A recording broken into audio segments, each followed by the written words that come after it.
News 24 এর আজকের সর্বশেষ সংবাদে প্রথমেই জানিয়ে দেব সংবাদ শিরোনাম, পরে থাকবে বিস্তারিত আলোচনা। শুরুতেই জানাবো সাংবাদিক রোজিনাকে সচিবালয়ে 5 ঘন্টা হেনস্থা, রাতে মামলা। থাকছে শাহবাগ থানার সামনে সাংবাদিকদের বিক্ষোভ, বিভিন্ন সংগঠনের নিন্দা। রয়েছে সাংবাদিক রোজিনার 5 দিনের রিমান্ড চায় পুলিশ। এছাড়া থাকছে রোজিনা ইসলামের সাথে যে আচরণ করা হয়েছে তা লজ্জাজনক। জানাবো শেখ হাসিনা বাংলাদেশের নতুন ইতিহাসের নির্মাতা, মন্তব্য ওবায়দুল কাদেরের। রয়েছে জেলা আইনজীবী সমিতির সাবেক সভাপতি শাহ আলমকে গ্রেফতারের নিন্দা, মুক্তির দাবি ব্যারিস্টার মাহবুবউদ্দিন খোকনের। এছাড়া রয়েছে ভিড় ঠেলে কর্মস্থলে ফিরছেন ঢাকামুখী যাত্রীরা। জানাবো পিতৃহীন আওয়ামী লীগ, শেখ হাসিনার মায়ের স্নেহেই 4 বার রাষ্ট্র ক্ষমতায়, মন্তব্য তথ্যমন্ত্রীর। এবং সবশেষে রয়েছে ইসরায়েল ফিলিস্তিনের মধ্যে যুদ্ধবিরতি চান বাইডেন। পুরো খবর পেতে ভিডিওটি শেষ পর্যন্ত দেখুন। সর্বশেষ সংবাদ পেতে চ্যানেলটি সাবস্ক্রাইব করুন। এবার বিস্তারিত। সাংবাদিক রোজিনাকে সচিবালয়ে 5 ঘন্টা হেনস্থা, রাতে মামলা। পেশাগত দায়িত্ব পালনের জন্য গতকাল সোমবার স্বাস্থ্য মন্ত্রণালয়ে গেলে প্রথম আলোর জ্যেষ্ঠ প্রতিবেদক রোজিনা ইসলামকে সেখানে 5 ঘন্টার বেশি সময় আটকে রেখে হেনস্থা করা হয়। এক পর্যায়ে তিনি অসুস্থ হয়ে পড়েন। রাত 8:30টার দিকে পুলিশ তাকে শাহবাগ থানায় নিয়ে যায়। রাত 11:15টার দিকে পুলিশ জানায় রোজিনা ইসলামের বিরুদ্ধে অফিসিয়াল সিক্রেটস অ্যাক্টে মামলা হয়েছে। তাকে এই মামলায় গ্রেফতার দেখানো হয়েছে। এ ঘটনার প্রতিবাদে সাংবাদিকেরা বিকেলে সচিবালয় এবং রাতে শাহবাগ থানার সামনে বিক্ষোভ করেন। এর নিন্দা জানিয়ে বিবৃতি দিয়েছে committee to protect journalist, amnesty international সহ দেশি বিদেশি বিভিন্ন সংগঠন। এছাড়া সামাজিক যোগাযোগ মাধ্যমের সাংবাদিক সহ বিভিন্ন পর্যায়ের ব্যক্তিরা ঘটনার প্রতিবাদ জানাচ্ছেন। রোজিনা ইসলাম পেশাগত কাজে গতকাল দুপুরের পর সচিবালয়ে যান। বেলা 3টার দিকে সচিবালয়ে দায়িত্ব পালন করা সাংবাদিকেরা জানতে পারেন রোজিনা ইসলামকে স্বাস্থ্যসেবা বিভাগের সচিবের একান্ত সচিবের কক্ষে আটকে রাখা হয়েছে। তার মুঠোফোন কেড়ে নেওয়া হয়েছে। এই খবর পেয়ে সাংবাদিকেরা সেখানে ছুটে যান। যে কক্ষে রোজিনাকে আটকে রাখা হয়েছিল সেখানে কয়েকজন পুলিশ সদস্যকে দেখা যায়। কক্ষের বাইরে আরো কয়েকজন পুলিশ সদস্য ছিলেন। কয়েকজন সাংবাদিক কক্ষের ভেতরে গেলে রোজিনা ইসলাম বলেন তাকে মিজান নামের এক পুলিশ সদস্য নাজেহাল করেছেন। আসলে কি ঘটেছে জানতে চাইলে উপস্থিত সাংবাদিকেরা কয়েক দফা স্বাস্থ্য সচিব লোকমান হোসেন মিয়ার সঙ্গে কথা বলার চেষ্টা করেন, কিন্তু তিনি কথা বলতে চাননি। উপস্থিত সাংবাদিকের সঙ্গে দেখাও করেনি। দীর্ঘ সময় ধরে রোজিনাকে আটকে রাখার কারণ সম্পর্কে স্বাস্থ্য মন্ত্রণালয়ের অন্য কর্মকর্তারাও পরিষ্কার করে সাংবাদিকদের কিছু বলেননি। কিন্তু একজন নারীকে এভাবে দীর্ঘক্ষণ আটকে রাখার কারণ না বলায় এক পর্যায়ে সাংবাদিকেরা ক্ষোভ জানান। তারা রোজিনা ইসলামকে হেনস্থা ও আটকে রাখার প্রতিবাদ করেন। রোজিনা ইসলামকে দ্রুত হাসপাতালে নিয়ে চিকিৎসা দেওয়ার জন্য তারা বলতে থাকেন। 5 ঘন্টার বেশি সময় আটকে রাখা হয় রোজিনাকে। সেখানে তিনি অসুস্থ হয়ে পড়েন। এক পর্যায়ে তিনি মেঝেতে পড়ে যান। রাত 8:30টায় তাকে ধরাধরি করে নারী পুলিশ সদস্যরা ওই কক্ষ থেকে বের করে নিচে নামিয়ে আনেন এবং গাড়িতে তুলে নিয়ে যান। এ সময় সাংবাদিকেরা পুলিশের কাছে জানতে চান রোজিনাকে কোথায় নিয়ে যাওয়া হচ্ছে। তখন পুলিশ জানায় চিকিৎসার জন্য ঢাকা মেডিকেল কলেজ হাসপাতালে নেওয়া হচ্ছে, কিন্তু কিছুক্ষণ পর জানা যায় তাকে হাসপাতালে নয়, শাহবাগ থানায় নেওয়া হয়েছে। এরপর সাংবাদিকেরা আবারও স্বাস্থ্য সচিবের বক্তব্য জানার চেষ্টা করেন, কিন্তু তখনও তিনি সাংবাদিকদের সঙ্গে কথা বলতে চাননি। পরে স্বাস্থ্য মন্ত্রণালয়ের জ্যেষ্ঠ তথ্য কর্মকর্তা মাইদুল ইসলাম প্রধান সচিবের কক্ষ থেকে বের হয়ে সাংবাদিকদের বলেন রোজিনা ইসলাম সচিবের পিএস এর কক্ষ থেকে মোবাইল ফোনে কিছু গুরুত্বপূর্ণ নথির ছবি তোলেন, কিছু কাগজপত্র নিয়ে যাচ্ছিলেন। এই বিষয়ে তার বিরুদ্ধে উপসচিব শিব্বির আহমেদ ওসমানী থানায় অভিযোগ দিয়েছেন। তবে রাত 10টার দিকে শাহবাগ থানায় রোজিনা ইসলামের সঙ্গে দেখা করে এসে তার বোন সাবিনা পারভিন সাংবাদিকদের বলেন পেশাগত দায়িত্ব পালন করতে গিয়ে তার বোন হয়রানির শিকার হচ্ছেন। তিনি অভিযোগ করেন আটকের পর তার বোনের ব্যাগ কেড়ে নেওয়া হয়। তখন ব্যাগে কিছু ডকুমেন্ট ঢুকিয়ে দিয়ে থাকতে পারে। রোজিনা ইসলামের শারীরিক অবস্থা নিয়েও শঙ্কা প্রকাশ করেন তার বোন। রাত 11:15টায় শাহবাগ থানা থেকে বেরিয়ে রমনা বিভাগের অতিরিক্ত উপকমিশনার হারুনার রশিদ জানান রোজিনা ইসলামের বিরুদ্ধে মামলা হয়েছে। দণ্ডবিধির 379 ও 411 ধারায় এবং অফিসিয়াল সিক্রেটস অ্যাক্টের 3 ও 5 ধারার অভিযোগ আনা হয়েছে। এই মামলায় তাকে গ্রেফতার দেখানো হয়েছে। এদিকে সাংবাদিক রোজিনার 5 দিনের রিমান্ড চায় পুলিশ। স্বাস্থ্যসেবা বিভাগের সচিবের একান্ত সচিবের কক্ষ থেকে নথিপত্রের তথ্য চুরির অভিযোগে হওয়া মামলায় দৈনিক প্রথম আলোর জ্যেষ্ঠ প্রতিবেদক রোজিনা ইসলামকে 5 দিনের রিমান্ড চায় পুলিশ। আজ মঙ্গলবার সকালে আদালতের নিবন্ধন শাখা থেকে এ তথ্য জানা গেছে। এর আগে আজ সকাল 8টার দিকে রাজধানীর শাহবাগ থানা থেকে পুরান ঢাকার সিএমএম আদালতে নেওয়া হয়।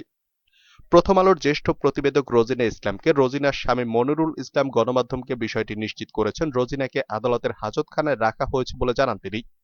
গতকাল সোমবার সচিবালয়ে ৫ ঘণ্টার বেশি সময় আটকে রেখে দৈনিক প্রথম আলোর জ্যেষ্ঠ প্রতিবেদক রোজিনা ইসলামকে শাহবাগ থানায় হস্তান্তর করা হয়।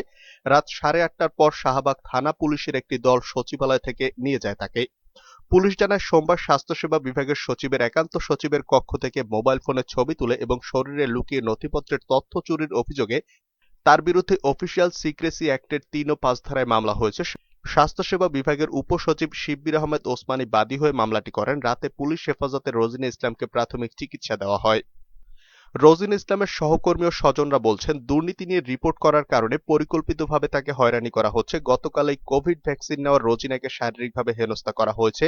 আটকের পর তিনি অসুস্থ হয়ে পড়েন। তাকে আটকের প্রতিবাদে গতকাল রাতে শাহবাগ থানার ওসির কক্ষের সামনে অবস্থান নেন সহকর্মী স্বজনরা।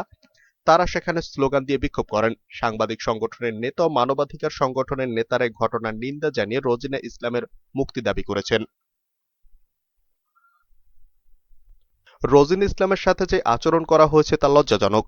প্রথম আলোর সাংবাদিক রোজিনা ইসলামের মুক্তির দাবি করেছেন জাতীয় পার্টির চেয়ারম্যান ও বিরোধী দলীয় উপনেতা গোলাম মোহাম্মদ কাদের।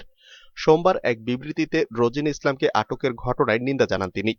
বিবৃতিতে জিএম কাদের বলেন, মন্ত্রণালয়ের অভ্যন্তরে সাংবাদিক রোজিনা ইসলামকে হেনস্থা করার ঘটনায় নিরপেক্ষ তদন্ত প্রয়োজন। রোজিনা ইসলামের সঙ্গে যে আচরণ হয়েছে তা লজ্জাজনক। এছাড়া অসুস্থ সাংবাদিক রোজিনা ইসলামের সুচিকিৎসা নিশ্চিত করতে সংশ্লিষ্টদের প্রতি আহ্বান জানান তিনি। বিবৃতিতে জাতীয় পার্টির চেয়ারম্যান বলেন, স্বাধীন সাংবাদিকতা এবং সাংবাদিকদের নিরাপত্তা নিশ্চিত করা রাষ্ট্রের দায়িত্ব। শেখ হাসিনা বাংলাদেশের নতুন ইতিহাসের নির্মাতা মন্তব্য ওবায়দুল কাদেরের। আওয়ামী লীগের সাধারণ সম্পাদক এবং সড়ক পরিবহন ও সেতুমন্ত্রী ওবায়দুল কাদের বলেছেন, আপন কর্ম মহিমায় প্রধানমন্ত্রী শেখ হাসিনা হয়ে উঠেছেন বাংলাদেশের নতুন ইতিহাসের নির্মাতা, হিমাদ্রি শিখর সফলতার মূর্ত স্মারক উন্নয়নের কাণ্ডারি। আওয়ামী লীগ সভাপতি ও প্রধানমন্ত্রী শেখ হাসিনার স্বদেশ প্রত্যাবর্তন দিবস উপলক্ষে সোমবার সকালে বঙ্গবন্ধু এভিনিউস্থ দলের কেন্দ্রীয় কার্যালয় ঢাকা মহানগর উত্তর আওয়ামী লীগ আয়োজিত আলোচনা সভায় প্রধান অতিথির বক্তব্যে তিনি একথা বলেন। ওবায়দুল কাদের তার সরকারি বাসভবন থেকে ভার্চুয়ালি এতে যুক্ত হন। এক অন্ধকার সময় শেখ হাসিনা দেশে ফিরে এসেছিলেন উল্লেখ করে আওয়ামী লীগ সাধারণ সম্পাদক বলেন, শেখ হাসিনা দেশে ফিরে এসেছেন বলে আমরা স্বপ্ন দেখতে শুরু করেছিলাম। তার কারণেই মুক্তিযুদ্ধের কথা, বঙ্গবন্ধুর কথা জানতে পেরেছে আমাদের নতুন প্রজন্ম। সাম্প্রদায়িক ধারা থেকে বাংলাদেশে মুক্তিযুদ্ধের ধারা ফিরিয়ে আনতে শেখ হাসিনা নিরলস সংগ্রাম করে আসছেন। শেখ হাসিনার নেতৃত্বের কারণে বঙ্গবন্ধুর বাংলাদেশ আজ বিশ্বের বিস্ময়। বিশ্বে বাংলাদেশ এক মডেল রাষ্ট্র। শেখ হাসিনার স্বদেশ প্রত্যাবর্তনের প্রেক্ষাপট তুলে ধরে তিনি বলেন, বঙ্গবন্ধুর মতো অন্ধকারের বিরুদ্ধে, দুর্যোগের বিরুদ্ধে, ঝড়ের মধ্যে, সংকটে অপ্রতিরোধ্যভাবে অকুতোভয় এগিয়ে যাওয়ার এক বিরল রাজনৈতিক নেতৃত্ব শেখ হাসিনা। শেখ হাসিনার স্বদেশ প্রত্যাবর্তনের সময়কালে ঘটনা তুলে ধরে ওবায়দুল কাদের বলেন, সামরিক শাসকের রক্তচক্ষু উপেক্ষা করে ১৯৮১ সালের ১৭ মে বঙ্গবন্ধুর রক্তভেজা মাটিতে প্রত্যাবর্তন করেন তার সুকন্যা শেখ হাসিনা। সেদিন সব রাস্তা মিছিলে মিশেছিল রাজধানী ঢাকার সাথে। মিছিলে মিছিলে প্রকম্পিত হয়ে উঠেছিল ঢাকা শহর। ঝড় ঝঞ্ঝাপূর্ণ পরিবেশে লাখ লাখ মানুষের মিছিল সেদিন প্রতিরোধ করতে পারেনি সামরিক স্বৈরশাসক। দেশে ফিরেই তিনি দেশের অবরুদ্ধ গণতন্ত্রকে শৃঙ্খলমুক্ত করতে ছুটে বেড়ালেন সারা দেশে।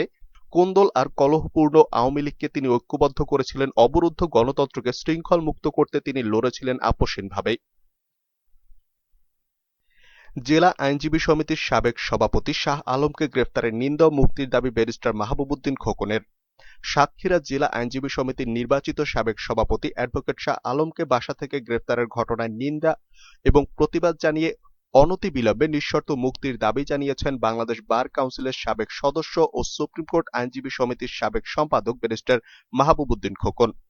সোমবার গণমাধ্যমে পাঠানো এক বিবৃতিতে ব্যারিস্টার মাহবুবউদ্দিন খোকন বলেন, অ্যাডভোকেট শাহ আলম সাতক্ষীরা আইনজীবী সমিতির একজন জনপ্রিয় আইনজীবী নেতা বলে বারবার আইনজীবীদের ভোটে সাধারণ সম্পাদক ও সভাপতি পদে নির্বাচিত হয়েছিলেন। এমন একজন জনপ্রিয় আইনজীবী নেতাকে বিতর্কিত ডিজিটাল নিরাপত্তা আইনের মামলায় লকডাউনের এই ভয়াল দুঃসময় পুলিশ কর্তৃক গ্রেফতার করে হাতে হাতকড়া পরিয়ে অসম্মানজনকভাবে আদালতে তোলায় বিস্ময় প্রকাশ করে এহেন ন্যাক্কারজনক ঘটনার তীব্র প্রতিবাদ জানান।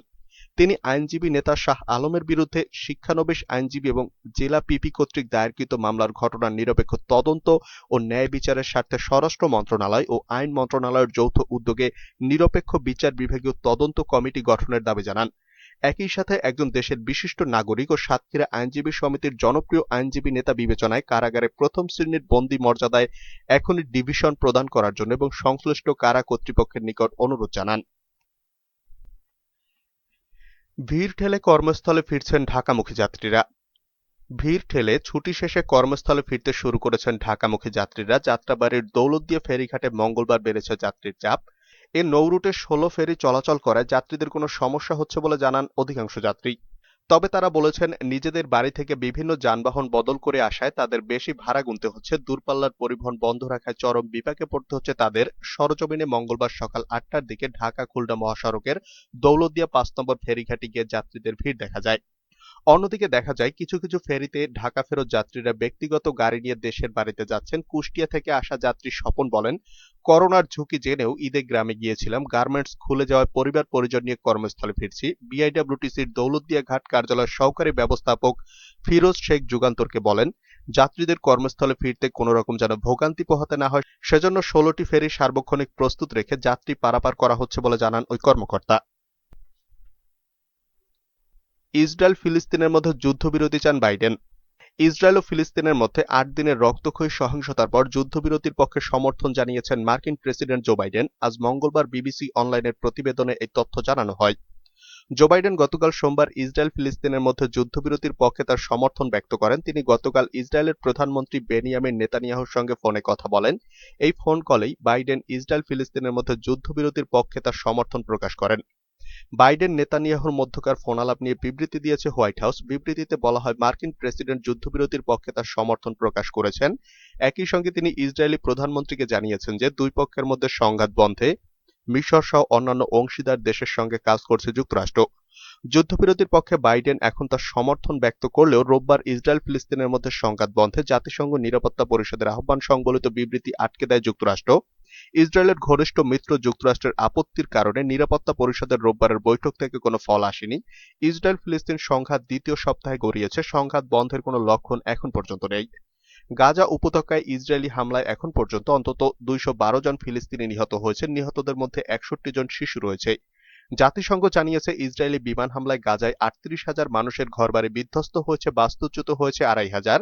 হামলার পাল্টা জবাব হিসাবে গাজা থেকে ইসরায়েলের দিকে রকেট ছোড়া হচ্ছে। ইসরায়েলি সেনাবাহিনীর ভাষ্য, হামাস এখন পর্যন্ত ৩,০০০-এর বেশি রকেট হামলা চালিয়েছে। ইসরায়েলির পক্ষে ১০ জন নিহত হওয়ার তথ্য জানানো হয়েছে। ইসরায়েল ফিলিস্তিন ইস্যুতে রোববার জরুরি বৈঠকে বসে ইসলামী সহযোগী সংস্থা। বৈঠকে ফিলিস্তিনি জনগণের জন্য সুরক্ষা বাহিনী গঠনের প্রস্তাব তোলে তুরস্ক।